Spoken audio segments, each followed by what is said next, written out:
you're watching this video, then chances are you're pondering the thought of becoming a realtor. I'm going to be straight up with you guys. Real estate isn't all rainbows and sunshine. It takes hard work and dedication to turn into a top producing realtor. I usually tell people that are thinking about getting into real estate that it's easy to become a realtor, but it's hard to be a realtor. Now, what exactly do I mean by this? Well, in most states, all you need to do to become a realtor is take the required classes, pass the licensing exam, and affiliate with a brokerage, and boom, you're officially a realtor. Yes, it's that easy. However, the classes that you're required to take teaches you nothing on how to become successful in real estate. So once you're a realtor, it's really up to you to figure out what you need to do to get some deals under your belt. But it doesn't necessarily have to be this way. Here are 7 things that you can do before you become a realtor so that you can start off strong as a new realtor. Out of all the things that'll be mentioned on this list, building your database is hands down the most important thing that you should be doing right now, because that's literally where all of your business will be coming from. Your database is basically composed of anyone and everyone, regardless of whether you know them or not. The easiest way to build your database is by starting with your sphere of influence, which are all of the people that you're close with. You may be wondering, where should you store all of your contacts? My advice is to not overthink this. You don't need to spend hundreds of dollars on a fancy CRM when you're just starting off. Instead, you can just simply use a spreadsheet. Let me ask you this. Would you want to be treated by a doctor that has no idea what they're doing? You probably said no, and most people would say the same thing when it comes to working with a realtor. As a realtor, you're expected to be the expert on your local market, which is why you must do your best to live up to those expectations. So here's some things that you should know about your local market. Where all of the popular attractions are, the basic factors that influences the economy, and market trends such as median sales price, sold price to list price ratio, and average days on market. There should be no debate as to whether or not you should be on social media.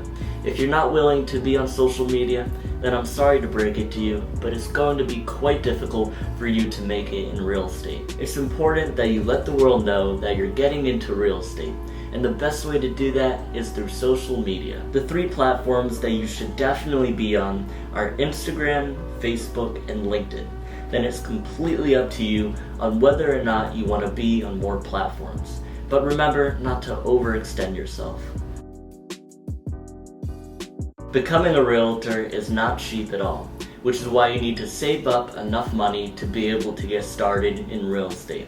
The cost to get started in real estate varies, but to give you a rough idea, here's how much I had to pay for to become a realtor. The licensing classes was $249, the exam prep was $41.94, the examination fees were $134, the prorated brokerage fee was $144.86, the Board of Realtor fees was $721.75, the multiple listing service fee was $355, and the central lockbox fee was $215.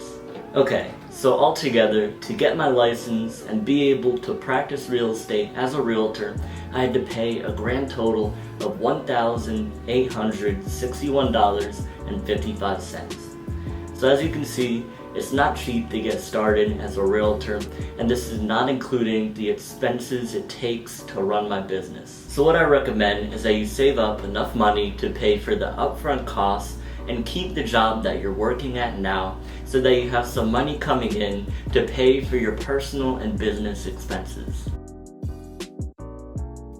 Picking the right brokerage to affiliate with is a huge decision for a new realtor to make, so it's not something that should be taken lightly. There are a lot of things you should be looking for when picking a brokerage to affiliate with. which is why you need to give yourself as much time as possible to make that decision. Here are the top 3 things that you should be looking for in a brokerage. Number 1 is training and support. Don't work for a brokerage that won't provide you the training and support that you need to become a successful realtor. Whether you're a new or experienced realtor, you should always be working towards expanding your knowledge and skills. Number 2 is success. You want to work for a brokerage that has a lot of successful realtors because this will allow you to learn what they did to get where they are today, so that someday you too can become a successful realtor. And number 3 is resources. As I said earlier, being a realtor is not cheap. So it's important to work for a brokerage that provides many resources to help alleviate those costs. There are 2 ways to become successful in real estate, and that's from learning from your failures or learning from other people's failures. The question I have for you is, which way do you prefer? As I said before, the licensing classes teach you nothing about how to become successful in real estate. So one of the best ways to do that is by finding a successful realtor who's willing to teach you what they've learned over the years. Finding a top-notch mentor can take a while, so don't be in such a hurry to find a mentor right away. But once you do find a mentor, make sure that you're giving back to them in some way to show that you appreciate the time and effort that they're putting in to help you become successful. Alright, the last thing you must do before you become a realtor is to create a game plan for what you're going to do in the first couple of weeks and months as a new realtor. Now this plan doesn't have to be complicated. Just create a list of things that must be taken care of as soon as you officially become a realtor. Some things that you can do is reach out to people that you know and let them know that you just got into real estate.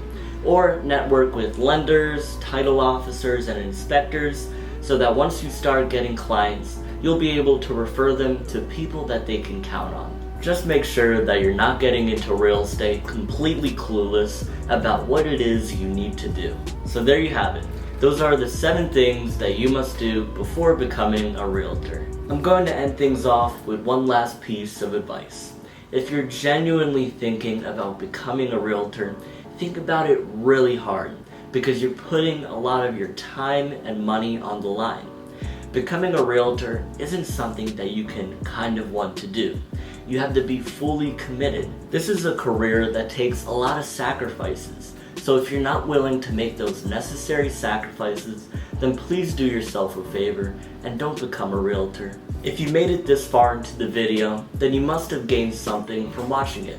So all that I'm asking you to do is to like and subscribe. Alright, that's all I have to say. Thanks so much for taking the time to watch this video.